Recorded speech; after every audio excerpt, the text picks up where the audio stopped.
सुन लीजिए, बहुत बड़ी बात कह रहा हूं मैं। इस्लाम अल्लाह की कसम नबी अकरम के मौजिज़े दिखाने से नहीं फैला। आप समझते हैं कि चमत्कार दिखाने से इस्लाम फैला? नहीं, खूब दिखाया अल्लाह के नबी सल्लल्लाहु अलैहि वसल्लम ने। प्यासे थे लोग, काफिरों ने कहा मोहम्मद बता, तेरी कौम के लोग प्यास से तड़प रहे हैं, कैसे पानी पिलाएगा? पानी हमारे पास है। नबी अकरम ने फरमाया बिस्मिल्लाह, और आपकी उंगलियों के पोर से पानी के चश्मा बहने लगता है, पानी टपकने लगता है। सारे सहाबा नबी अकरम सल्लल्लाहु अलैहि वसल्लम की उंगलियों से गिरने वाले पानी को पी रहे हैं, लेकिन नबी का ये मौजिज़ा देखने के बाद भी काफिर इस्लाम नहीं ला रहे हैं। वो नबी से जंग करने पर आमादा है, इस चमत्कार को देखने के बाद भी कोई इस्लाम नहीं ला रहा है।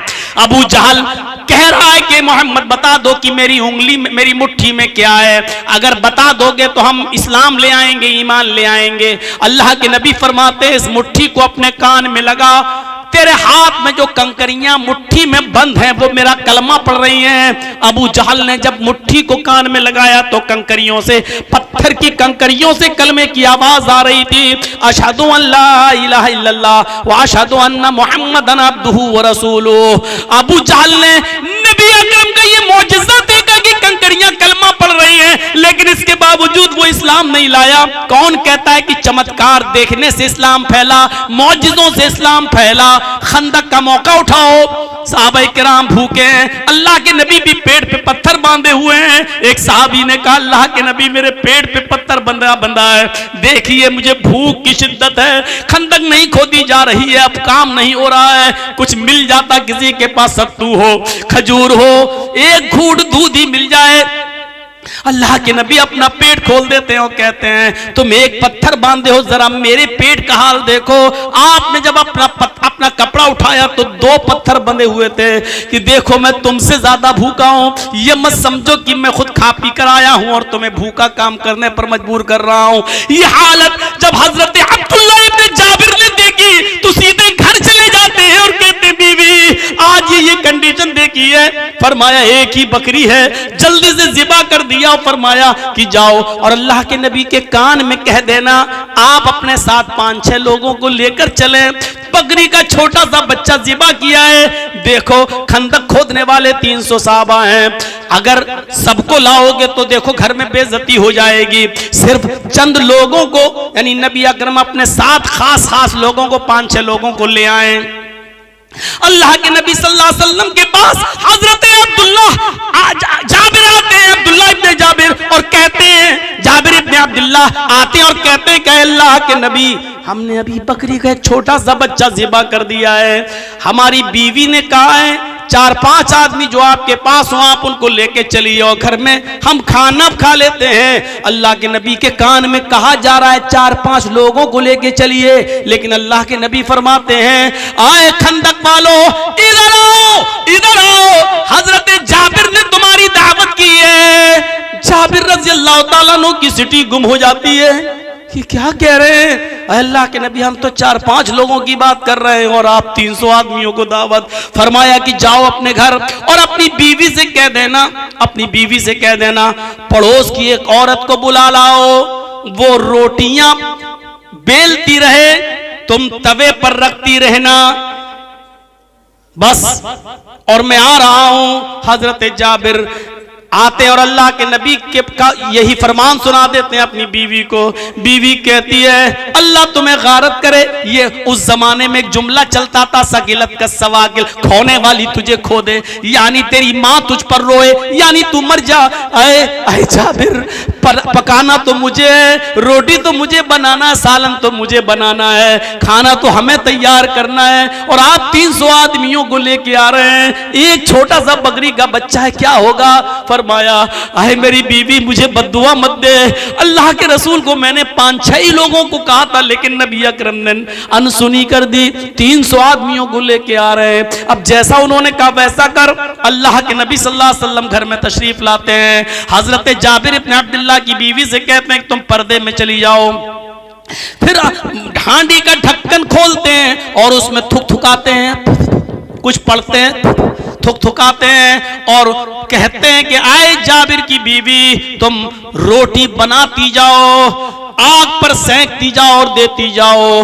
अल्लाह की कसम, जो खाना 4-5 लोगों के लिए था वो 300 लोगों ने पेट भर के खाया, फिर बच गया, फिर जाबिर के घर वालों ने खाया और उस इलाके के गरीबों में भी बांटा और तकसीम किया। अल्लाह की कसम, ये जिंदा जावेद मौजिज़ा देखने के बाद भी खंदक खोदने वाले वो काफिर ईमान नहीं लाए। चमत्कार देखने से और चमत्कार करने से कोई आदमी मुसलमान नहीं होता है। आप कितना ही लोगों को कुछ भी दिखाएं, इस्लाम चमत्कार से नहीं फैला है। हजारों की भीड़ है, कहती है कि मोहम्मद चांद के 2 टुकड़े करके दिखाओ, हम ईमान लाएंगे। अल्लाह के नबी उंगली का इशारा कर देते हैं, चांद के 2 टुकड़े हो जाते हैं। पूरी दुनिया ने देखा चांद के 2 टुकड़े, लेकिन इस चमत्कार, इस मौजिज़े को देखकर भी कोई इस्लाम नहीं लाता है। इस्लाम नहीं फैला है मौजिज़ों के को दिखाकर, इस्लाम नहीं फैला है चमत्कार दिखाकर, इस्लाम तो फैला है अपना अमल दिखलाकर, इस्लाम तो फैला अपना किरदार दिखलाकर। इस्लाम लंबी चौड़ी तकरीरों से भी नहीं फैला, इस्लाम फैला अपने आला अखलाक और आला करैक्टर और अच्छे आदत की वजह से। नबी अकरम की अच्छी आदतों को देखा, फौरन लोग इस्लाम लाते चले गए। मेरे भाइयों, याद रखिए, चमत्कार और मौजिज़े अगर इस्लाम के फैलने का जरिया होते तो मोहम्मद रसूलुल्लाह से बढ़कर मौजिज़े दिखाने वाला कौन होता? मेरे भाइयों, कुरान से बड़ा मौजिज़ा फिर क्या होता? लेकिन आप याद रखिए कि इस्लाम मौजिज़ों से को दिखाकर नहीं फैला, इस्लाम फैला है तो जो दावत आप दे रहे हैं उस पर खुद अमल करिए। आपके अखलाक अच्छे हो, आपका करैक्टर अच्छा हो, आपका स्वभाव अच्छा हो, आप बोलें तो फूल बरसे, आपकी जात से किसी को तकलीफ ना हो। इस आला अखलाक और आला किरदार की वजह से इस्लाम फैला है। इस्लाम नाम है आला अखलाक का, इस्लाम नाम है आला किरदार का। आज हमारे अमल देख लो, इस्लाम की जिंदगी में हम ढल जाएं तो लोग हमें देखकर खुद ब खुद इस्लाम लाते चले जाएं। महात्मा गांधी ने कहा था, आए घर घर तबलीग करने वालों, आए बोरिया बिस्तर और स्टोव लेकर, चूल्हे लेकर जमातों में जाने वालों, 3 दिन और 40 दिन के चिल्ले करने वालों, तुम इसलिए जाते हो ताकि लोग इस्लाम के करीब हो जाएं। तुम्हें ये सब कुछ करने की कोई जरूरत नहीं है। सिर्फ मोहम्मद रसूलुल्लाह का अखलाक अपने अंदर पैदा कर लो, सिर्फ नबी का करैक्टर अपने अंदर पैदा कर लो, लोग तुम्हें देखकर खुद ब खुद इस्लाम लाते चले जाएंगे, खुद ब खुद इस्लाम कबूल करते चले जाएंगे। हमारा हाल हुआ है, हमारी हालत कोई देखे तो हमसे और दूर भाग जाता है। ये इस्लाम, ये मुसलमान। सुना है वो लतीफा कि एक आदमी को दांत में बड़ा दर्द था, चीख रहा आह आह, और डॉक्टर के पास आया और डॉक्टर से कहने लगा कि हमारा दांत देखो। डॉक्टर ने कहा कि इसको उखाड़ना पड़ेगा। उसने कहा कि कितना पैसा लगेगा? उसने कहा 200 रुपए फीस है, दांत को उखाड़ेंगे, दांत में दवा लगा देंगे, 200 रुपए फीस। कहा अच्छा, दवा के साथ? कहा दवा भी दे देंगे तुम्हें 5 दिन की, उतने दिन में ठीक हो जाओगे तुम। तय हुआ 200 रुपया का, ठीक है। बैठाया उसको और लगाया उसके दांतों में पिलास और उखाड़ा उसका दांत, तो वो कस के चिल्लाया जोर से, आह मर गया, आह। 3-4 चीखें उसने मारी। बहरहाल दांत तो डॉक्टर ने उखाड़ दिया, दवा ववा उसको लगा दी। जब पैसा देने की बारी आई तो डॉक्टर को वो 200 रुपए देने लगा। डॉक्टर ने कहा 600 रुपए दो। उसने कहा साहब तय तो हुआ था 200 रुपए, आप 600 रुपए क्यों मांग रहे हैं हमसे? डॉक्टर ने कहा कि इसलिए 600 मांग रहा हूं कि मेरे क्लिनिक के बाहर जो 2 पेशेंट बैठे हुए थे वो तेरे चीखने और चिल्लाने से भाग गए, उन दोनों की फीस भी हम तुझसे लेंगे। वो 200 और देते, 200 और देते तो 400, अब वो तुझे देना पड़ेगा क्योंकि तू चिल्लाया क्यों है। वो 2 पेशेंट मेरे भाग गए इसलिए 600 दे। ये हालत आज हमारी है। इस्लाम हम दिखाकर दूसरों पर अमल करें, दूसरे हमारे करीब आए, लेकिन हमारी आदतें, हमारे अखलाक, हमारे किरदार, हमारी जिंदगी ऐसी है कि हमारे हालात को देखकर लोग हमसे भाग और रहे हैं, हमसे दूर होते चले जा रहे हैं। इन दूर होने वालों का खमियाजा, इन दूर होने वालों का अजाब भी हमारे ऊपर मुसल्लत होगा। मेरे भाइयों, हम उस अजाब से बचेंगे नहीं। जो हमारे करीब आना चाहते थे, हम उनको अपने आदतों से, हम उनको अपने अखलाक और किरदार से हम उसको दूर कर रहे हैं। उसका अजाब भी अल्लाह रब्बुल आलमीन हमें देगा। अब आप अंदाजा लगा सकते हैं मेरे भाइयों, हिकमत, तकरीर का मकसद, पॉइंट क्या? हिकमत, दानाई, होशियारी। उदउ इला सबील रब्बिका बिल हिकमति वल मौइज़तिल हसना, लोगों को होशियारी और दानाई के साथ बुलाओ और उसलूब अच्छा हो, वाज़ और नसीहत के अंदर आपकी गुफ्तगू में नरमी हो। एक और चीज समझने की कोशिश करो, जब मक्के के अंदर, जब मक्के में भी इस्लाम फैला, मदीने में भी, मेरे भाइयों, अब इस जरूरत पड़ी कि इस्लाम का प्रचार दूसरे शहरों में कराया जाए, जरूरत पड़ी कि दूसरी सिटी में भी इस्लाम का प्रचार हो। तो हजरत मुआज़ इब्न जबल को अल्लाह के नबी सल्लल्लाहु अलैहि वसल्लम ने यमन का गवर्नर बनाकर भेजा। मुआज़ इब्न जबल को जब यमन का गवर्नर बनाकर भेजा तो आपने मुआज़ इब्न जबल से कहा, आए मुआज़, यमन की तरफ तुम जा रहे हो, यमन की तरफ तुम जा रहे हो लोगों को दावत और तबलीग देने के लिए, इस्लाम की तरफ बुलाने के लिए, तो आप उनको इस्लाम की दावत कैसे दोगे? सुनिए, हिकमत देखिए, होशियारी देखिए, दानाई देखिए। बताओ, तुम यमन के लोगों को दीन की दावत कैसे दोगे? यमन के लोगों को दीन की तरफ कैसे बुलाओगे? हजरत मुआज़ इब्न जबल इसका जवाब देते हैं, क्या अल्लाह के नबी, मैं उनसे कहूंगा कि बुनियल इस्लाम वाला खमसिन, शहादत अल्लाह इलाहा इल्लल्लाह व अन्ना मुहम्मदर रसूलुल्लाह व इकामिस सलाह व ईताइज ज़कात वल हज व सौम रमजान। मैं उनसे कहूंगा कि कलमा पढ़ो, ला इलाहा इल्लल्लाह मुहम्मदुर रसूलुल्लाह, तौहीद पर कायम हो जाओ, तुम्हारे ऊपर 5 वक्त की नमाज फर्ज है, तुम्हारे ऊपर रमजान के पूरे महीने का रोजा फर्ज है, तुम्हारे ऊपर इस्तिताअत होने पर ज़कात भी फर्ज है, तुम्हारे ऊपर खाने काबा का हज बैतुल्लाह की ज़ियारत जिंदगी में एक बार तुम्हारे ऊपर फर्ज है। अल्लाह के नबी ने कहा, ना आए मुआज़, तुम इस तरीके से दावत दोगे तो यमन के लोग कभी तुम्हारे करीब नहीं आएंगे। इस्लाम की बुनियाद कितनी चीजों पर है? किसी से पूछें कि बताओ कि इस्लाम के पिलर कितने हैं, तो आप जवाब देंगे 5। यही तो है ना इस्लाम, कलमा तौहीद यानी ला इलाहा इल्लल्लाह मुहम्मदुर रसूलुल्लाह और नमाज, रोजा, हज और ज़कात, ये 5 चीजें हैं और 5ओं की दावत भी देना है। लेकिन आपने क्या कहा, आए मुआज़, और मुआज़ ने भी सही बात कही थी, अल्लाह के रसूल, हम इस्लाम की तरफ बुलाएंगे, उनको इस बात का हुक्म देंगे। तो अल्लाह के नबी सल्लल्लाहु अलैहि वसल्लम ने क्या फरमाया, ना आए मुआज़, ऐसा अगर करोगे तो कोई इस्लाम के करीब नहीं आएगा।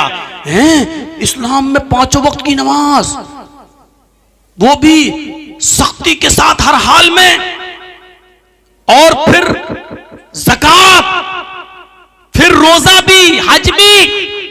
आए मुआज़, लोग इसको बहुत बड़ी मुसीबत समझने लगेंगे और भाग जाएंगे, कोई तुम्हारे करीब नहीं आएगा। आपने कहा, ना आए मुआज़, ऐसा मत करना, गौर कीजिए हिकमत क्या चीज है। आपने कहा, है तो 5 चीजें इस्लाम का पिलर्स, लेकिन जब तुम यमन में जाओ तो यमन के लोगों से कहना कि लोगों तुम एक अल्लाह की इबादत करो, पहले उनको कलमे की दावत देना। जब वो तौहीद में मजबूत हो जाएं, जब वो कलमा पढ़ लें, तौहीद के मतवाले बन जाएं, तौहीद अपने अंदर वो जागुज़ी कर लें, तौहीद अपने अंदर पैबस कर लें, तो आए मुआज़, जब तुम देखो कि वो तौहीद में पक्के हो गए हैं, तो फिर उनसे कहना कि अल्लाह ताला ने तुम्हारे ऊपर 5 वक्त की नमाज भी फर्ज की है, अल्लाह ने तुम्हारे ऊपर 5 वक्त की नमाज भी फर्ज की है। जब वो 5 वक्त की नमाज पढ़ने लगे, जब वो नमाज में पक्के हो जाएं, जब वो नमाज के पाबंद हो जाएं, जब वो पांचों वक्त की नमाज जमात के साथ अदा करने लगे और जब वो उसके आदी हो जाएं, तो फिर उनसे कहना कि तुम्हारे ऊपर रमजान के, तब तो उनसे कहना कि तुम्हारे ऊपर ज़कात भी फर्ज की गई है। इतना इतना माल, इतने इतने ऊंट, इतनी इतनी गायें, इतनी इतनी बकरियां, इतनी इतनी जमीन में पैदावार पर इतनी इतनी ज़कात, तब तुम उनको बताना। डायरेक्ट नहीं, जब वो नमाज के आदी हो जाएं, पुख्ता हो जाएं, पांचों वक्त की नमाज पढ़ने लगे और नमाज को अपनी जान और अपने माल से ज्यादा महबूब समझने लगे, तब तुम उनसे कहना कि अल्लाह ने तुम्हारे ऊपर ज़कात भी फर्ज की है। जब वो अपने माल की पूरी पूरी ज़कात भी देने लगे और वो अपने माल को अल्लाह की राह में बेहतर खर्च करने में के माहिर हो जाएं, एक्सपर्ट हो जाएं, आदी हो जाएं, तब तुम उनसे कहना कि अल्लाह ने तुम्हारे ऊपर रमजान के एक महीने के रोजे भी फर्ज किए हैं। जब वो रोजा भी रखने लगे और रोजे के भी आदी हो जाएं, तब तुम उनसे कहना कि अल्लाह ताला ने जिंदगी में एक बार हज बैतुल्लाह खाने काबा की ज़ियारत यानी हज भी फर्ज किया है, चाहे इसको करने में कई साल लग जाएं, लेकिन एक एक करके उनको बुलाना, पांचों चीजें बैक वक्त एक साथ पेश मत कर देना। अगर तुमने पांचों चीजों को एक साथ पेश कर दिया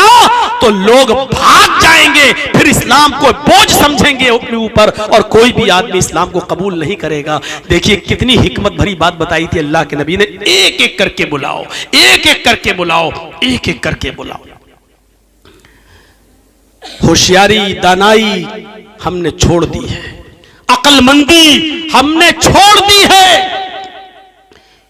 जहां नेकी की तरफ हमें बुलाना है होशियारी से और अक्लमंदी से, एक चीज बताऊंगा आपको, वहीं लोगों को बुराइयों से भी रोकना है बड़ी अक्लमंदी से और दानिशमंदी से। बैक वक्त नहीं रोक सकते हैं आप। कितनी बार बोल चुका हूं, जो बारातों का सिस्टम है और इतने इतने लोग बाराती बन के जाते हैं, आप रोक देंगे? बैक वक्त नहीं रोक पाएंगे। और फिर एक बारात में 50 किस्म की खुराफात आप रोक देंगे? नहीं रोक पाएंगे। बुराइयों को भी रोकने में बड़ी हिकमत होनी चाहिए। और उसका एक वाकया आपको सुना दूं, सुना होगा आपने, लेकिन मैं सुनाता हूं, जरा सुनिए। अल्लाह के नबी के पास एक शख्स आता है, अल्लाह के रसूल के पास एक शख्स, और आकर कहता है कि अल्लाह के नबी मुझे जिना की इजाजत दीजिए। आए, इस चीज को समझने की कोशिश करिए आप। इजाजत किसकी मांग रहा है? जिना की। और मांग किससे रहा है? मुहम्मदुर रसूलुल्लाह सल्लल्लाहु अलैहि वसल्लम से। दो चीजें समझ लीजिए, पूरी तकरीर समझ में आ जाएगी। इजाजत किसकी मांग रहा है? जिना की। और मांग किससे रहा है? नबी अकरम से। इजाजत किस चीज की मांग रहा है? जो सबसे गंदा काम। और इजाजत किससे मांग रहा है? जो कायनात की सबसे महबूब और प्यारी हस्ती। दोनों चीजों को देखिए आप। सबसे गंदा काम जिना, और जिना की परमिशन किससे मांग रहा है? जो कायनात की, दुनिया की सबसे ज्यादा महबूब और प्यारी हस्ती। अल्लाह के रसूल मुझे इजाजत दी। मुसलमान है, सहाबी है, इस्लाम लाया, नबी को देखा तो सहाबी हो ही गया। सहाबी है, नबी से इस्लाम लाया, लेकिन नया नया है, नया नया है। अल्लाह के रसूल इजाजत दीजिए मुझे। किस बात की? मुझे जिना करना है। दूसरे साहबा कर चुप भाई, जिना की इजाजत कोई भी मांगे? यहां तो कोई बीड़ी पीते आ रहा है, मौलाना जर्जीस को देख रहा था। अदब, एहतराम, ठीक है। सोचिए कि वो कैसी कौम थी जो जिना की इजाजत मांग रही है, और किस कौम को सुधारने के लिए मोहम्मद रसूलुल्लाह को भेजा गया, जो ये भी नहीं जान पा रही है कि जिना की इजाजत अब किससे मांग रहे हैं। सोचो कैसे लोग रहे होंगे वो।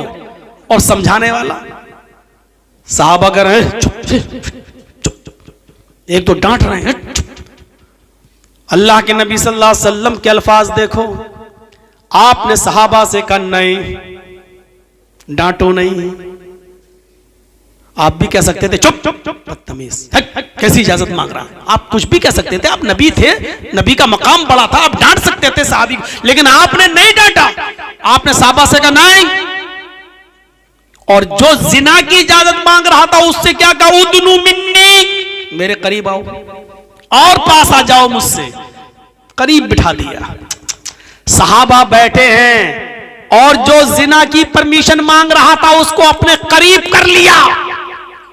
मस्जिद है, अल्लाह का घर है, अल्लाह के घर में जिना की परमिशन मांग रहा है एक सहाबी, और अल्लाह के रसूल उसको, सहाबा घूर रहे हैं, सहाबा बुरी नजरों से देख रहे हैं। ऐसा लग रहा है जैसे सहाबा पर कयामत फट पड़ी, जमीन फट पड़ी और सहाबा धंस जाए। ऐसा लग रहा था कि कितने गंदे काम की इजाजत किससे मांग रहा है। सहाबा को ऐसा महसूस हो रहा है। और ये मोहम्मद रसूलुल्लाह के पास बैठा, आपने कहता रहा, और अल्लाह के रसूल उसको करीब कर रहे हैं, मस्जिद में भी है और नबी के करीब भी है। आपने कहा अब बोलो, क्या बोलते हो? अल्लाह के नबी वो जिना करेंगे। कोई है? ओ इंतजाम सब है मेरे पास, बस परमिशन दे दो। आपने कहा ठीक है। ओहो, अंदाज देखिए। आपने कहा भला क्यों नहीं, भला मैं तुम्हें इस काम से कैसे रोक दूं? तुम मुझसे परमिशन मांग रहे हो, मैं तुम्हें कैसे खाली हाथ जाने दूं, कैसे तुम्हें रोक दूं? लेकिन मेरे जाने से, तुम जिना के लिए जाने से पहले मेरे 2-3 सवालों के जवाब दे दो। अंदाज देखिए। जो काम तुम उस लड़की के साथ करना चाहते हो, क्या वो काम तुम अपनी मां के साथ करने के लिए तैयार हो? जो चीज उस लड़की के, उस औरत के पास है, वो चीज तुम्हारी मां के पास भी है। क्या तुम अपनी मां के साथ जिना करना पसंद करोगे? इतना सुनना था, तन बदन में आग लगी। कौन सा शरीफ इंसान होगा जो अपनी मां के बारे में ये तसव्वुर कर ले?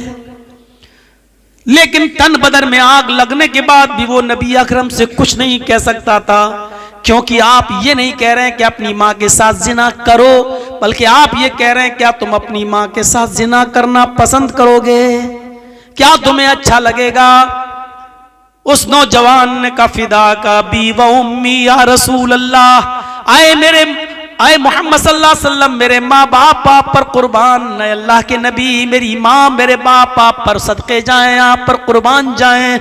ऐसा कौन सा शरीफ इंसान होगा जो अपनी माँ के साथ जिना करेगा? आपने कहा शराफत को कौन तार तार कर सकता है?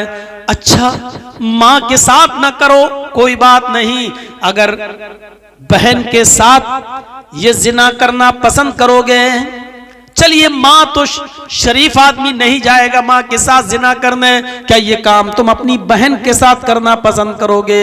वो चीख पड़ा अल्लाह के रसूल, कोई शरीफ इंसान अपनी बहन के साथ भी जिना नहीं कर सकता।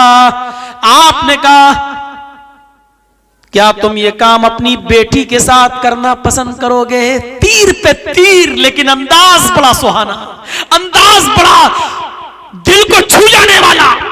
ये नहीं कह रहे कि अपनी बेटी के साथ चाह कर ले, नहीं, ये कह रहे हैं क्या तुम अपनी बेटी के साथ करोगे? उसने कहा नहीं। आपने कहा अच्छा, माँ बहन बेटी तो खूनी रिश्ता होता है, कोई उसके साथ जिना करना पसंद नहीं करेगा। अच्छा चलो, अपनी माँ की बहन के साथ यानी खाला के साथ ये काम करना पसंद करोगे? कहने लगा अल्लाह के नबी, शरीफ इंसान अपनी खाला के साथ भी ये काम करना पसंद नहीं कर सकता। आपने कहा अच्छा, अपने बाप की बहन के साथ यानी माँ की बहन के साथ जिना पसंद नहीं करोगे, तो अपने बाप की बहन यानी फूफी के साथ जिना करना पसंद करोगे? उसने कहा अल्लाह के रसूल, फिदा का भी वो उम्मी, मेरे माँ बाप आप पर कुर्बान, कोई भी शरीफ इंसान अपनी फूफी के साथ भी जिना नहीं करना पसंद करेगा।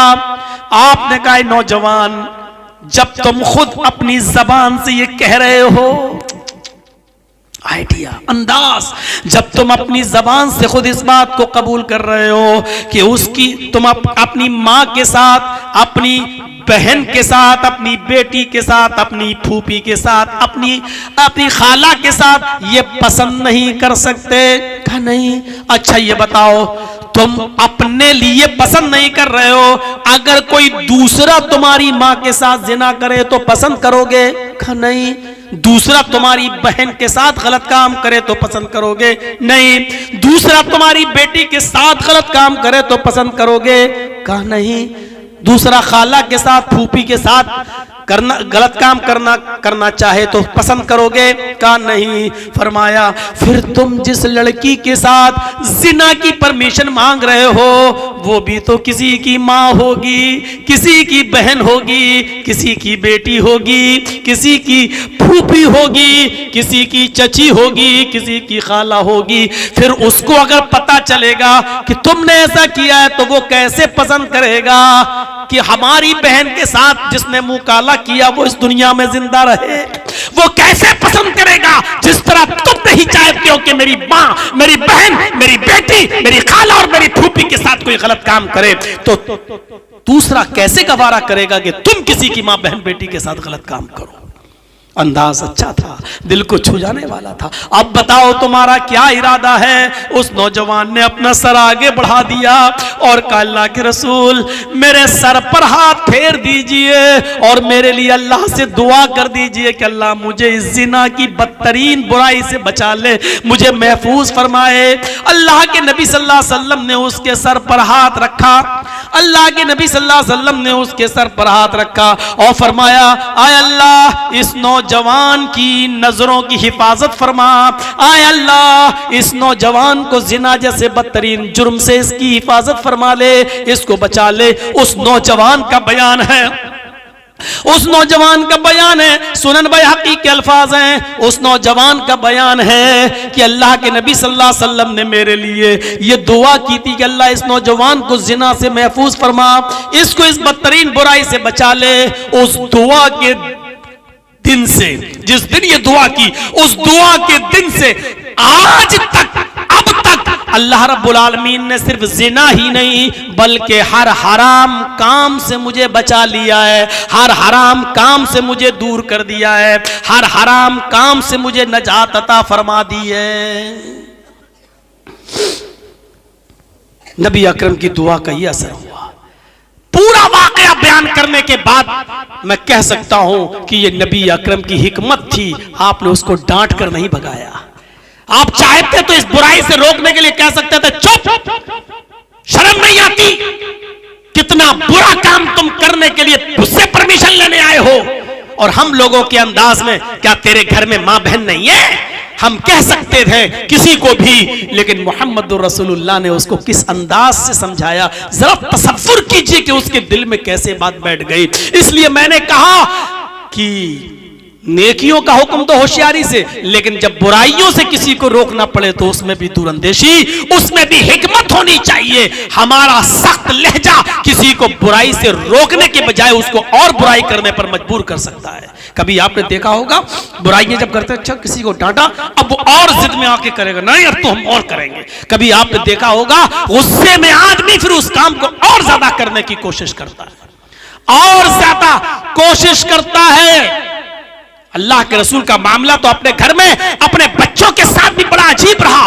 उम्मे सलमा जब अल्लाह के रसूल के साथ निकाह में आई तो उम्मे सलमा का एक बेटा दूसरे शौहर से था जिसका इंतकाल हो चुका था, और उस इंतकाल के बाद अल्लाह के नबी ने उम्मे सलमा से निकाह किया। तो उम्मे सलमा पहले शौहर से जो बच्चा था बेटा उसको भी अपने साथ ले आई थी, और जब अल्लाह के रसूल के निकाह में आई तो जाहिर है कि उस बच्चे को उम्मे सलमा अपने पास रखती थी। अब वो नबी का भी बेटा हो गया, अगरचे नबी उसके बाप नहीं है लेकिन मां तो उसकी उम्मे सलमा है, तो नबी ही उस बच्चे को पालेंगे और पोसेंगे, क्योंकि एक औरत शादी के बाद अपने उसी हस्बैंड के साथ रहेगी जिसके साथ उसने निकाह किया है, और उस बच्चे को वही पालेगा जिसने उसकी मां के साथ निकाह किया है। अल्लाह के नबी वो बच्चा चूंकि देहाती माहौल से आया था इसलिए खाने पीने का तरीका नहीं जानता था। 7-8 साल की गोया की उम्र रही होगी, वो खाना खाने के लिए बैठा तो बैठने का तरीका भी सही नहीं था। जब खाना सामने आया तो उसने पूरा का पूरा हाथ बीचों बीच थाली में डाल दिया और उठाकर इस तरह मुंह भरने लगा।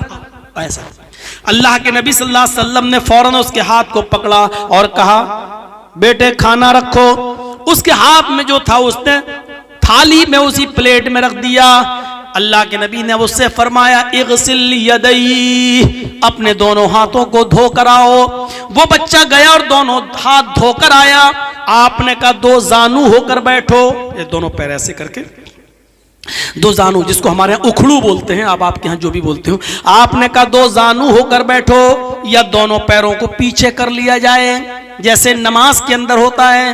दोनों पैरों को पीछे कर लिया जाए या एक पैर को पीछे किया जाए और एक पैर को उठाया जाए। ये 3 तरीके खाना खाने के सुन्नत है। लेकिन इसका ये मतलब नहीं है कि दूसरे तरीके से अगर किसी ने खाना खा लिया तो हराम हो गया, ऐसा नहीं है मेरे भाइयों। आजकल टेबल और मेज का जमाना है, अगर कोई टेबल और मेज पे खाना खाना चाहे तो ये गुनाह नहीं है, खा सकता है आदमी, जायज है, गुनाह नहीं है। लेकिन ये सुन्नत भी नहीं है। सुन्नत ये है कि दोनों पैरों को खड़ा करके खाओ या दोनों पैरों को पीछे करके 2 जानू होकर बैठ जाओ, यानी जैसे नमाज में बैठा जाता है, या फिर एक पैर को पीछे कर लिया जाए और दूसरे पैर को उठा दिया जाए। ये 3 तरीके खाना खाने के, ये सुन्नत है। लेकिन अगर कोई आदमी पलटी मार के खाना चाहे तो खा सकता है, लेकिन सुन्नत का सवाब उसको नहीं मिलेगा।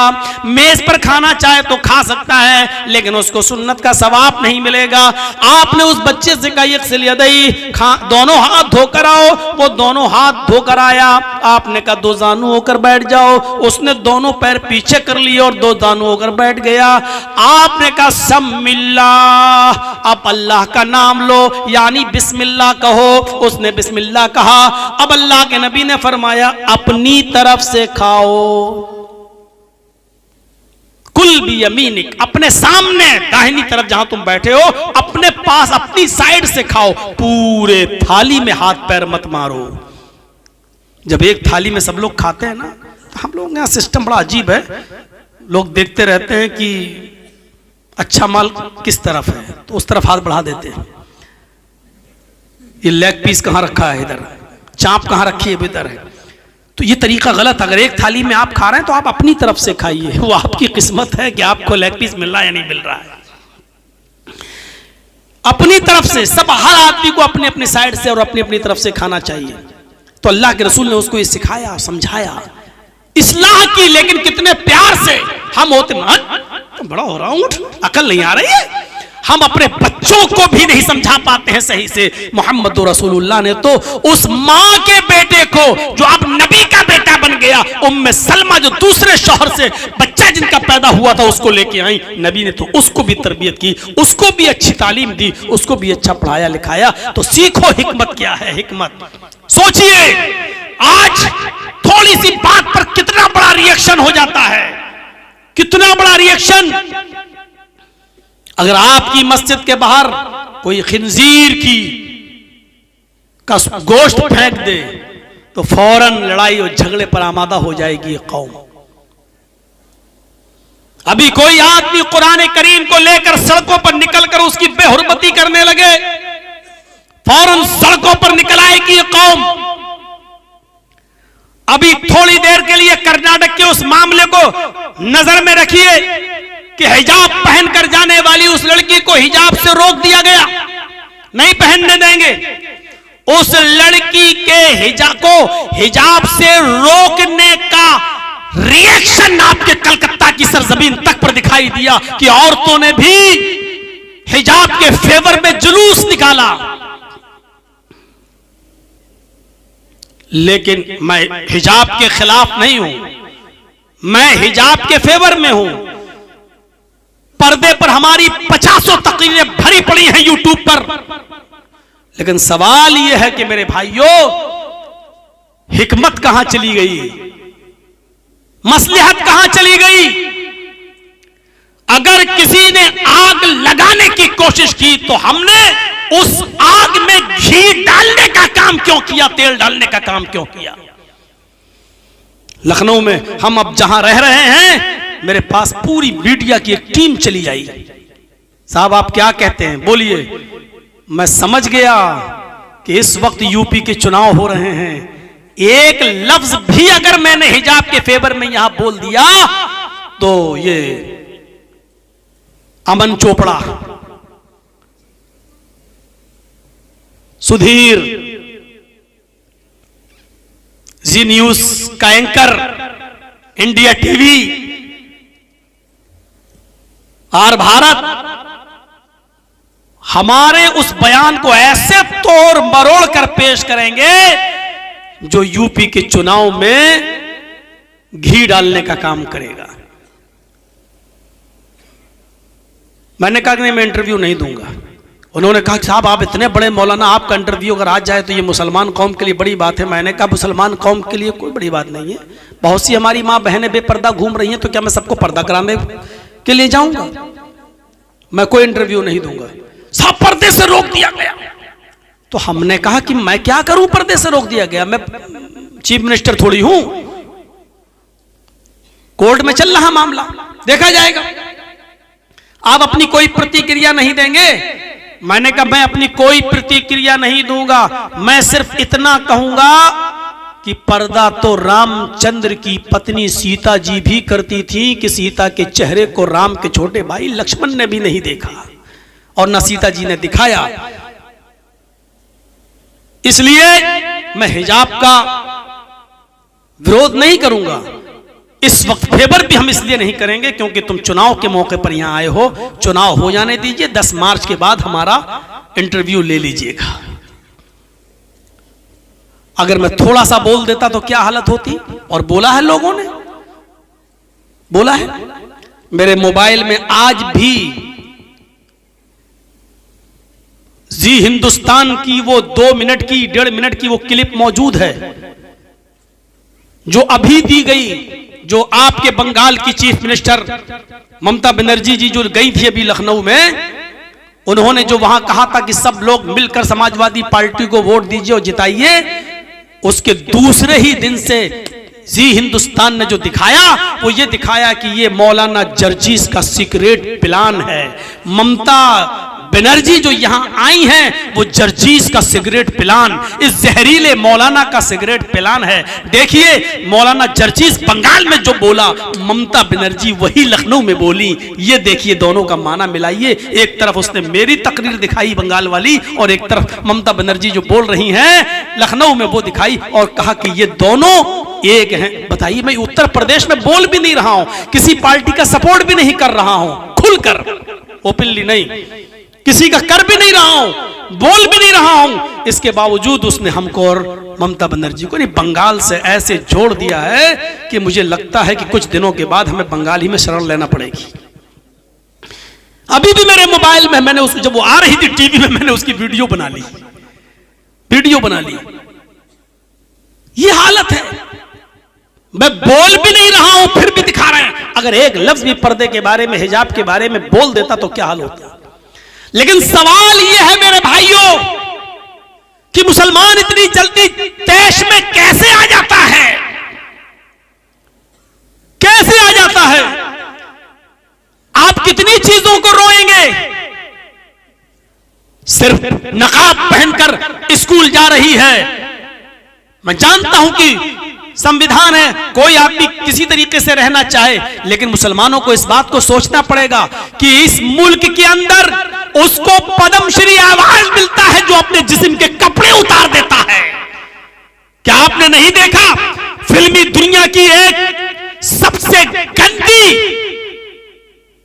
हीरोइन को, जो सबसे ज्यादा गंदगी फैलाती है अपने पोशाक और अपने कपड़ों से, उसको पद्मश्री अवार्ड दिया गया, और जो अपने जिस्म को छिपाना चाहे उसके लिए पूरे हिंदुस्तान में आग लगाई जा रही है। मैं नहीं जानता हूं इस बात को, लेकिन मुसलमानों को अक्लो होश से काम लेना चाहिए, अक्लमंदी से काम लेना चाहिए।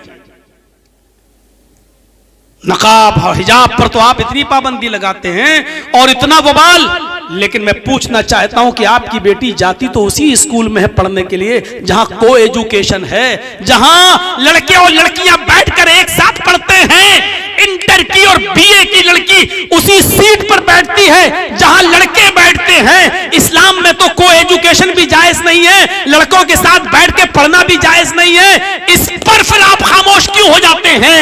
मेरे भाइयों, जरा तसव्वुर कीजिए, गौर करिए और बताइए वहां हमारी खामोशी क्यों, वहां हम खामोश क्यों रहते हैं? जब आप ऐसे स्कूलों में पढ़ा ही रहे हैं अपनी बेटियों को कि जहां को एजुकेशन है, जहां लड़कों के साथ बैठ के पढ़ना पड़ेगा, जहां लड़कों से दोस्ती करना ही पड़ेगी, जहां अपने सब्जेक्ट को समझने के लिए आपको अपने स्कूल में और कॉलेज में पढ़ने वाले लड़के से उसका मोबाइल नंबर लेना पड़ेगा और अपना नंबर देना भी पड़ेगा, वो उससे बातचीत के सिलसिले जारी होंगे। जब आप पढ़ा ही रहे हैं ऐसे स्कूल के अंदर, तो फिर मेरे भाइयों हिजाब पर फिर हंगामा करने की जरूरत क्या है? फिर आपको समझौता करना पड़ेगा। अगर आप उस बुराई से समझौता कर रहे हैं तो इस बुराई से भी समझौता करना पड़ेगा।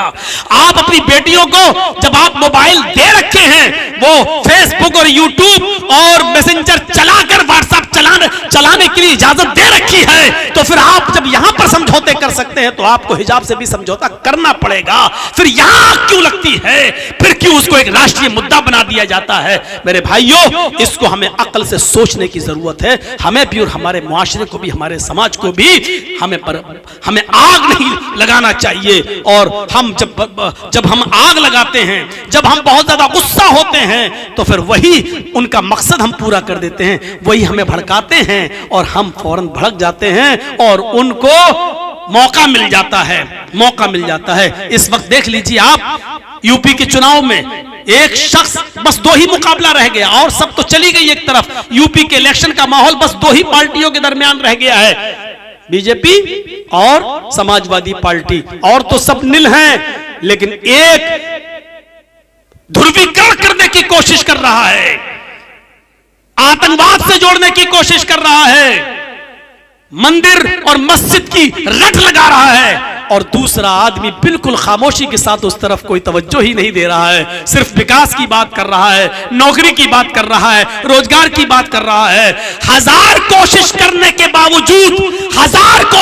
के बावजूद अभी तक कामयाब नहीं हो पा रहे हैं वो ध्रुवीकरण करने में। अल्लाह करे कि ये 7वें चरण तक इसी तरीके से हमारे उत्तर प्रदेश के लोग एकजुट रहें और ध्रुवीकरण का शिकार ना हो। अल्लाह करे कि उनको ये अकल मिल जाए। और मैंने तो ये दुआ की थी वहां यूपी में भी कि अल्लाह करे कि उत्तर प्रदेश के लोग भी बंगाल के लोगों से सबक हासिल कर लें, तब भी हमको बंगाल से जोड़ दिया। ये देखो कि मौलाना क्या दुआ कर रहा है, यानी बंगाल का मुसलमान जिस तरह एक हो गया, इस तरह यूपी के मुसलमानों को भी एक कर रहा है, खुलकर ये कह रहा है। इस तरीके की बात है। आप तो जानते हैं कि मीडिया जिस मुल्क का पूरी आमदनी का आधा पैसा मीडिया पर खर्च हो रहा हो, गोदी मीडिया पर, तो वो क्या कहेगी? उत्तर प्रदेश में अभी मैंने एक भी तकरीर नहीं की और फिर मेरी दिखाई जा रही है। इससे ध्रुवीकरण करने की कोशिश की जा रही है कि देखो जिस तरह बंगाल में मौलाना मुसलमानों को एक करके आया है, उसी तरीके से उत्तर प्रदेश में हिंदू भाई एक हो जाएं। इस तरीके का मैसेज ये मीडिया के जरिए देने की कोशिश की जाती है और इसीलिए इसी का पैसा उनको मिल रहा है। तो मेरे भाइयों, हमें जोश में आने की जरूरत नहीं है। जरा गौर करो कि अगर आज कोई मस्जिद के बाहर अगर कोई शराब की दुकान खोल ले तो आपको बर्दाश्त होगा? नहीं होगा। और जहां मुस्लिम कम्युनिटी ज्यादा होगी तो वो दुकान में आग भी लगा देगी। लेकिन अल्लाह के रसूल के उस मंजर को देखो मेरे प्यारे साथियों कि मोहम्मद रसूलुल्लाह सल्लल्लाहु अलैहि वसल्लम की मस्जिद है। और कौन सी मस्जिद है? मस्जिद नबवी है। ओ मस्जिद जिसमें एक वक्त की नमाज पढ़ने का सवाब 1000 रकात के बराबर है। खाने काबा में, मक्का में 1 रकात का सवाब 1,00,000 रकात के बराबर है। और मस्जिद नबवी में, मदीना में 1 रकात पढ़ने का सवाब 1000 रकात के बराबर है। एक हदीस 50,000 की भी आती है लेकिन वो ज़ईफ और कमजोर है, और 1000 वाली हदीस ये सही है। तो 1 रकात का सवाब 1000 रकात के बराबर मिलता है मस्जिद नबवी में नमाज पढ़ने के लिए। उस मस्जिद में अल्लाह के नबी अपने चंद सहाबा के साथ बैठे हैं। चंद सहाबा के पास बैठे हैं और उनको समझा रहे हैं, नमाज सिखा रहे हैं, उनको दीन के कुछ उलूम उनको सिखला रहे हैं। इतने में एक देहाती, एक अराबी आता है, उसको बहुत तेज पेशाब लगा हुआ है। वो आता है, वो नहीं समझ पाया, दरवाजा खोला, इंटर हो गया। उसको नहीं मालूम कि मस्जिद, उस जमाने में मस्जिदें ऐसी नहीं होती थी जैसे आज हमारी आलीशान मस्जिद। मीनारा लगा दिया और मीनारे के ऊपर बत्ती चमक रही है और दूर से ही पता चल जाता है कि ये मस्जिद है। उस जमाने में मस्जिदों का पता नहीं चलता था। एक घर की नुमा बना दी, दीवारें खड़ी कर दी और खजूर के पत्तों की छत डाल दी, पता ही नहीं चल रहा है कि घर है कि मस्जिद है। तो वो नहीं समझ पाया, आया मस्जिद नबवी के अंदर घुस गया और आते ही उसकी एक बीचों बीच मस्जिद में जाकर पेशाब करना शुरू कर दिया। सहाबा उधर बैठे हैं, इसने इधर मुंह घुमाया और पेशाब करना शुरू कर दिया। सहाबा ने पीछे मुड़ के देखा कि एक देहाती मस्जिद में पेशाब कर रहा, उठने लगे उसको मारने के लिए। हर कोई हमारे मस्जिद में कोई पेशाब करे तो हमारा भी गुस्से में हाल बुरा हो जाएगा। अल्लाह के नबी के सहाबा उठते हैं, डांटने लगते हैं, क्या कर रहा है? अल्लाह के नबी सहाबा को डांट रहे, नहीं नहीं, बैठो बैठो बैठो बैठो, और उसको कह रहे हैं कर लो। तो कर ही चुका था तो कैसे रोक लेते? पेशाब रुकता तो है नहीं। जब कोई करने बैठ जाए तो वो चाहे कितना रोकने की कोशिश करे, फिर वो रुकता नहीं है। अब अगर उसको उसी हालत में भगाया जाता, वो भागता जरूर, लेकिन वो थोड़ा इधर गिरता, थोड़ा उधर गिरता, थोड़ा उधर गिरता। अभी तो मस्जिद का एक हिस्सा नापाक हो रहा था, अब अगर उसको उसी हाल में भगाते तो पता नहीं कितने हिस्से मस्जिद के नापाक करता वो। तो आपने कहा ना, ना, ना कर रहा, कर लेने दो। साहबा नबी का फरमान हो, साहबा रुक गए और अल्लाह के नबी को देख रहे हैं, ये मस्जिद में पेशाब हो रहा और आप कह रहे हैं कर लेने दो। आपने कहा इधर आओ।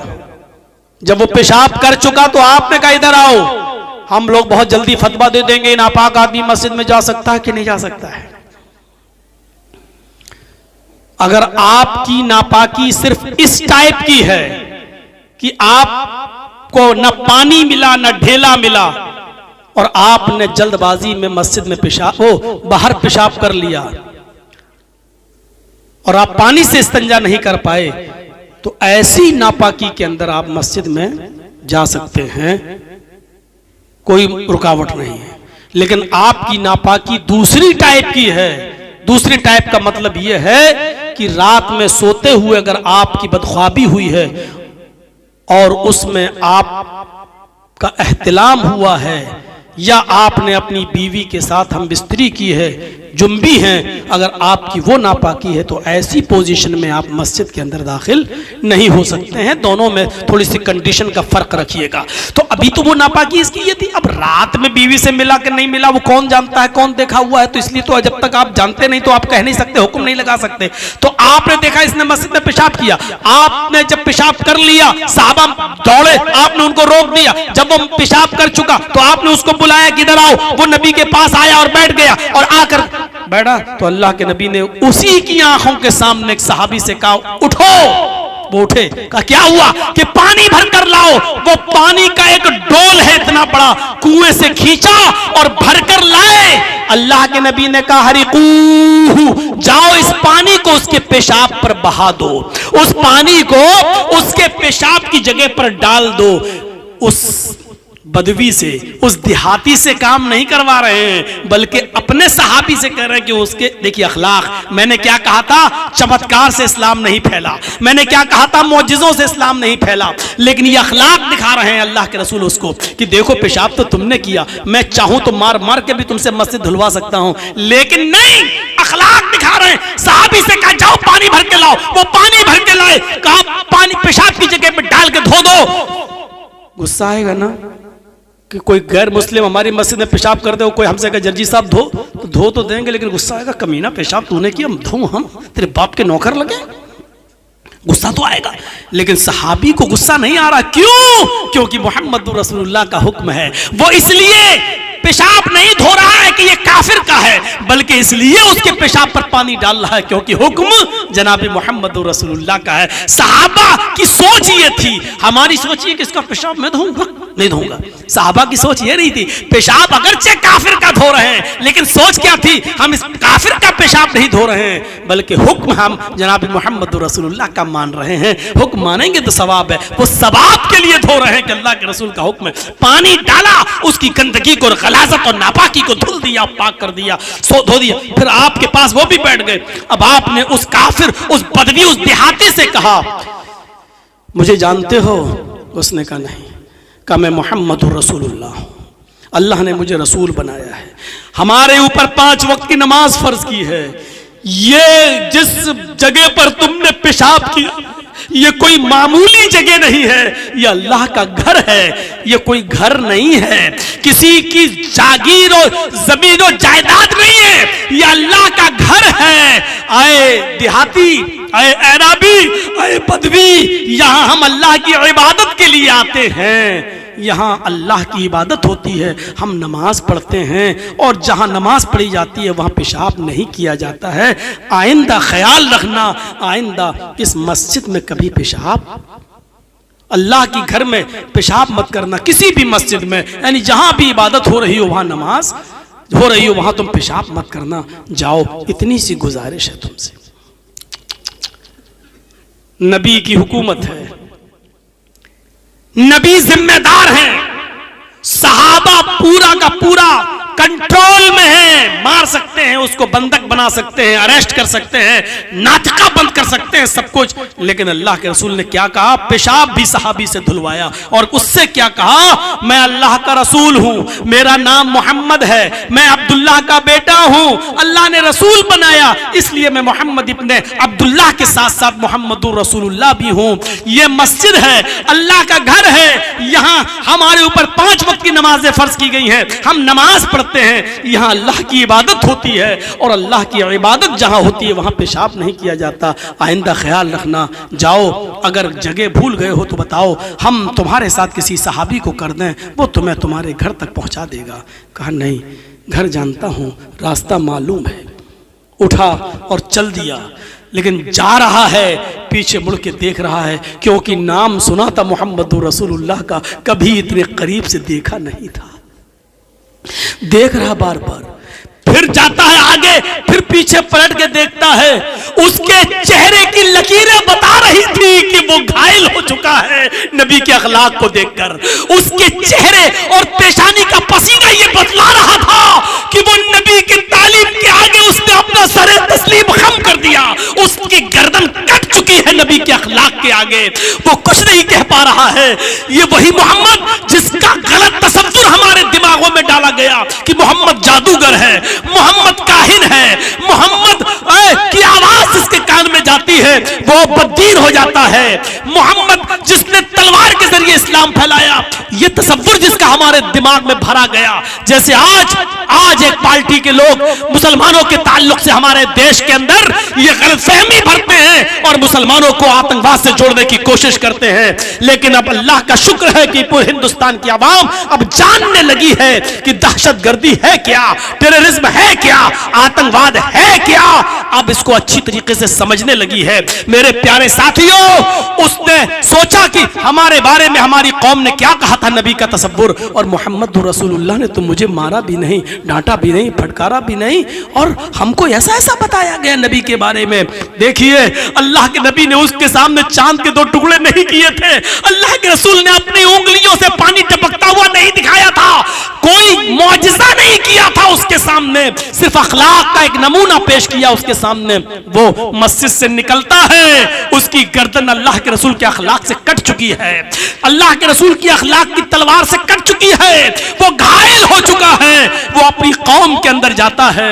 लोगों ने कहा क्या बात है, बड़े सुस्त नजर आते हो। कहता मेरी कौम के लोगों, तुमने हमारे साथ झूठ बोला है, तुमने हमारे साथ गद्दारी की है, तुमने हमारे साथ बेवफाई की है। लोगों ने कहा क्या हो गया तुम्हें, हमने कौन सी बेवफाई की है? कहा कि तुमने मोहम्मद रसूलुल्लाह का करैक्टर हमें सही नहीं बताया है, तुमने ये कहा है कि वो जादूगर है, तुमने कहा है कि वो काहिन है, तुमने कहा है कि वो बहुत बड़ा किस्सा गो इंसान है, तुमने कहा है कि जो उसे एक बार मिलता है वो बददीन हो जाता है, तुमने मोहम्मद की शक्ल मुझे दूसरे अंदाज से पेश की है, लेकिन अल्लाह की उस जात की कसम खा के कहता हूं जिसके कब्जे में मेरी जान है, मोहम्मद रसूलुल्लाह से ज्यादा अच्छा इंसान तो मैंने आज तक देखा ही नहीं है, क्योंकि आज मैंने करीब से देखा है।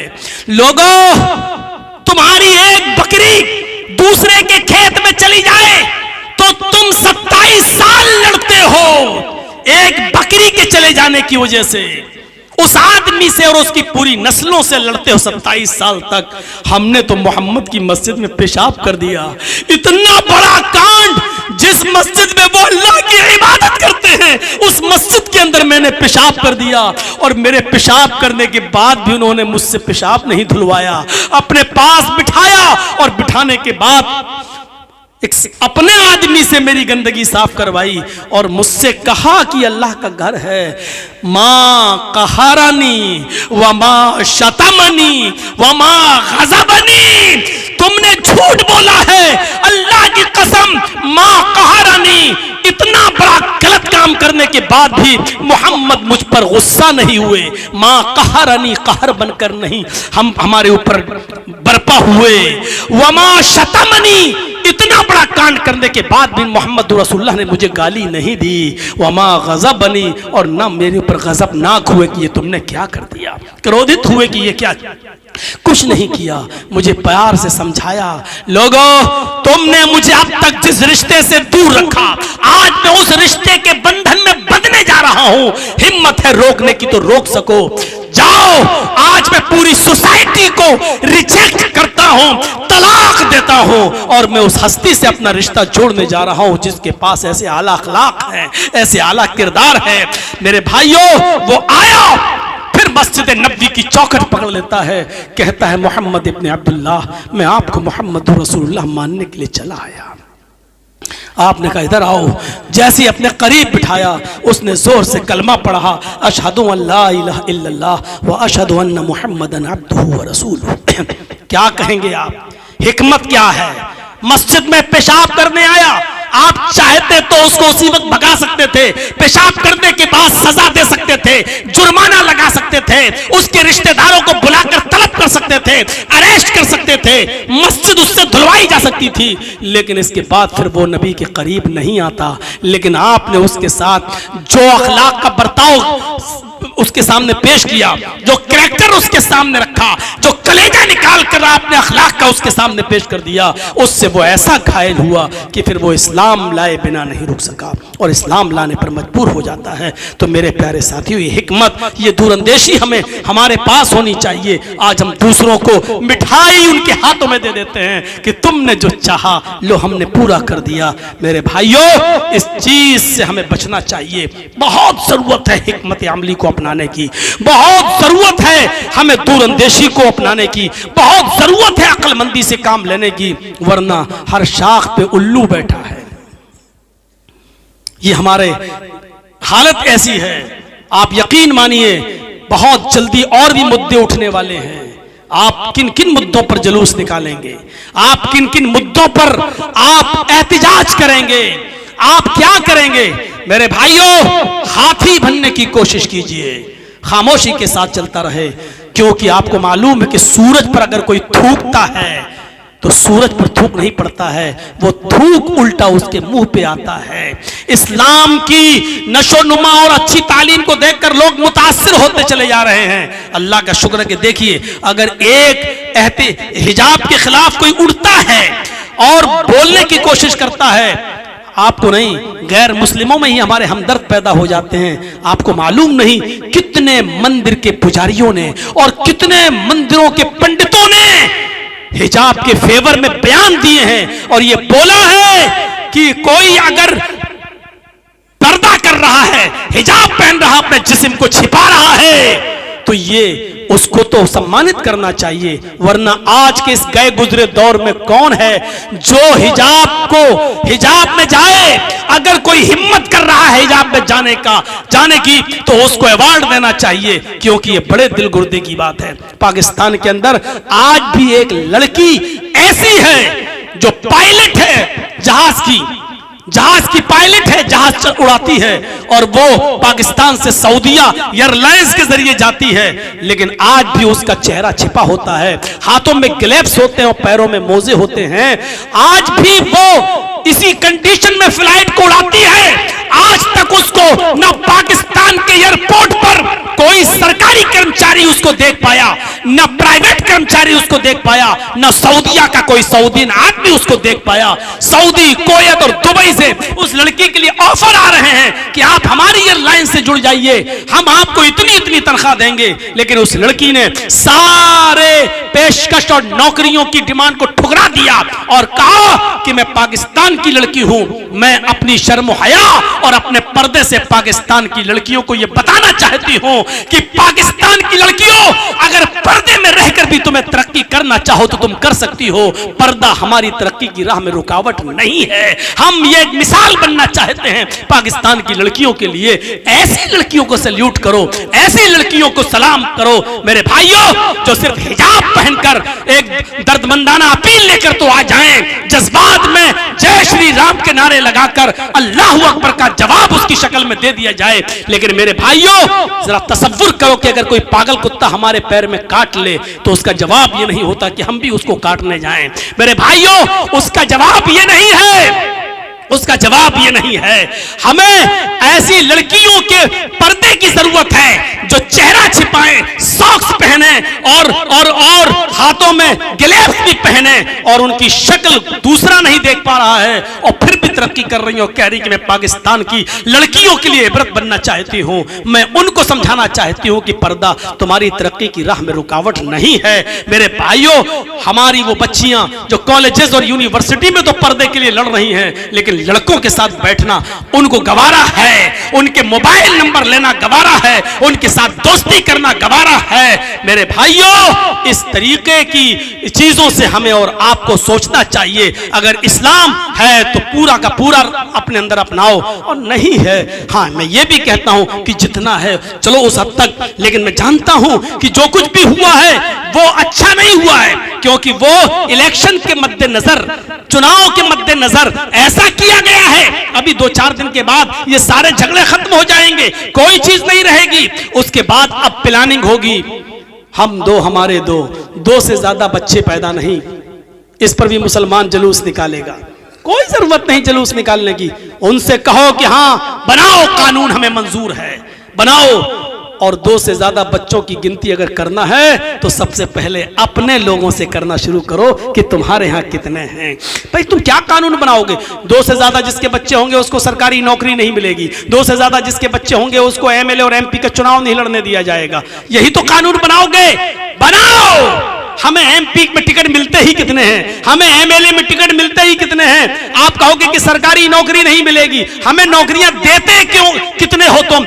सारी नौकरियां तो तुम ही लोग ले रहे हो। इसलिए इन तमाम चीजों से हमें घबराने की जरूरत नहीं है, लेकिन एहतिजाज और जुलूस की शक्ल में हम दोनों हाथ में उनको लड्डू दे देते हैं, फिर हिंदू और मुसलमान वाला मामला बन जाता है। मुसलमान इधर, हिंदू भाई उधर, जबकि ये देश, ये मुल्क दोनों सबका है, हिंदू मुस्लिम सिख ईसाई सभी लोगों का है। हमें इस चालाकी को समझना होगा। अब कुछ दिनों के बाद फिर मुद्दा उठेगा, कोई ना कोई मुद्दे इनके उठना ही है, उठना ही है। मेरे भाइयों, कभी लव जिहाद, अरे यार लव, अकलमंदी से सोचो कि कोई प्यार और ये कोई जिहाद हो सकता है? अगर कोई प्यार कर रहा है लड़का लड़की, हिंदुस्तानी कानून, इस्लाम को छोड़ दीजिए, इस्लाम की नजर में तो लड़के के लिए लड़की, लड़की के लिए लड़का देखना और बात करना यही गलत है। हम हिंदुस्तानी नियम और कानून के तहत बात कर रहे हैं, उस संविधान के तहत कि अगर लड़का किसी लड़की को, लड़की किसी लड़के को चाहती है तो माँ बाप भी उसको रोक नहीं सकते। अगर वो 18 साल से बड़ी है, माँ बाप भी उसको रोक नहीं सकते हैं। अगर वो किसी से प्यार कर रहा है या लड़की किसी से प्यार कर रही है, तो जब प्यार कर रही है तो वो जिहाद हो ही नहीं सकता है। वो जिहाद कैसे हो जाएगा? इनको अकल भी नहीं है, एक तरफ लब भी कहते हैं और एक तरफ जिहाद भी कहते हैं। अकल ऐसी मारी गई है इन लोगों की। इसलिए मेरे भाइयों, अभी जुलूस और एहतिजाज बहुत होंगे, लेकिन अकल के नाखुन लेने की जरूरत है, हिकमत अमली को अपनाने की जरूरत है, दानिशमंदी से काम करने की जरूरत है। अल्लाह रब्बुल आलमीन से हम दुआ करते हैं, इलाहुल आलमीन तो हमारी खताओं को माफ फरमा दे, हमारे गुनाहों को बख्श दे, हम जमीअ मुसलमानों को अक्ल व शऊर से काम लेने की तौफीक अता फरमा। बारे इलाह हमें समझने की तौफीक अता फरमा, हमें दावत व तबलीग में दूर अंदेशी से काम लेने की तौफीक अता फरमा। मैं बहुत सी चीजें आज सोच के आया था, लेकिन चलो निकल गई। मेरे भाइयों, हिजाब की बात आई थी तो मैंने सोचा था कि आज ओरिजिनल हिजाब क्या है, पर्दा क्या है। आज मैं इस टॉपिक पर भी बोलूंगा और बताऊंगा कि कुरान ने कैसा पर्दा बताया है। एक तरफ आयत और एक तरफ हदीस, ये पढ़कर बताता जाऊंगा और बताऊंगा कि इस्लाम ऐसे पर्दे का मुतालबा कर रहा है, और ऐसा पर्दा यहूदियत में भी है, ऐसा पर्दा ईसाइयत में भी है, ऐसा पर्दा हिंदू धर्म के अंदर भी है। मैंने सोचा ये था कि इस तरीके की बातें कुछ करेंगे, लेकिन चलो कल के लिए मैंने कुछ बातें छोड़ रखी हैं। हम अल्लाह से फिर दुआ करते हैं कि बारे अल्लाह, इस मुल्क के अंदर हमें बांटने की कोशिश की जा रही है। अल्लाह हमें गंगा जमनी तहजीब के साथ, गंगा जमुना जिस तरह एक रहती है अल्लाह, उसी तरीके से हिंदू मुसलमान सिख ईसाई सबको एक रहने की हमें तौफीक अता फरमा। बारे अल्लाह इस मुल्क को देश को के गुंडों से बचा ले। आत्मनिर्भर जो गुंडे, यानी देश में के अंदर जो हमारे गुंडे हैं, इस गुंडों से हमारे मुल्क को बचा ले। अल्लाह जो लोग नफरत की राजनीति कर रहे हैं, अल्लाह उनके दिलों में प्यार भर दे। जब तक तू हमें जिंदा रख, इस्लाम पे जिंदा रखना, और जब हमारा खात्मा हो तो ईमान पर हमारा खात्मा फरमाना। और जब तक जिंदा रखा इस्लाम पे जिंदा रखना, और खात्मा हो तो ईमान पर हमारा खात्मा फरमाना। वमा अलैना इल्लल बलागुल मुबीन।